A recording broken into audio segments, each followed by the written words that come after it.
എൻ്റെ കുട്ടിക്കാലത്ത് എനിക്ക് ചെടികളും പൂക്കളും എന്ന് പറഞ്ഞാൽ ഒരു പ്രത്യേക ഇഷ്ടം തന്നെയായിരുന്നു. പക്ഷേ ഇതൊന്നും നട്ട് വളർത്താനോ ഇതിനെ പരിപാലിക്കാനോ അന്നൊന്നും അറിഞ്ഞുകൂടാഞ്ഞേ. അപ്പോൾ അന്നൊന്നും സാധിക്കാത്ത കാര്യം നമുക്ക് വലുതാകുമ്പോഴല്ലേ ഇതൊക്കെ സാധിക്കാൻ പറ്റുള്ളൂ. അപ്പോൾ എനിക്കിഷ്ടമുള്ള കാര്യങ്ങളൊക്കെ ഞാൻ ചെയ്ത് എപ്പോഴും പോസിറ്റീവായിട്ടിരിക്കാൻ ഞാൻ ശ്രമിക്കാറുണ്ട്. നിങ്ങൾക്കിഷ്ടമുള്ള കാര്യങ്ങൾ എന്താണെന്ന് കണ്ടെത്തി അതിൽ പോസിറ്റീവായിട്ടിരിക്കാൻ ശ്രമിക്കണം കേട്ടോ.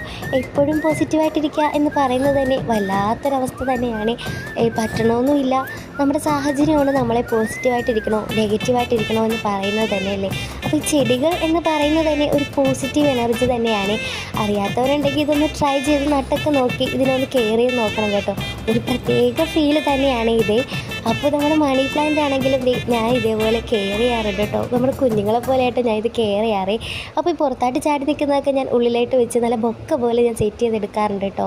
പിന്നെ കുറച്ച് ചവറും കാര്യങ്ങളൊക്കെ ഉണ്ടായിരുന്നേ മുറ്റത്തെ. അപ്പോൾ ഇന്നലെ നല്ല മഴ ഉണ്ടായിരുന്നു കേട്ടോ രാത്രി. നിങ്ങളുടെ മഴയൊക്കെ പെയ്തായിരുന്നു. അപ്പോൾ എൻ്റെ ചെടികളൊക്കെ നല്ല ഹാപ്പി ആയിട്ട് നിൽപ്പട്ടെ. അപ്പോൾ ബായ്.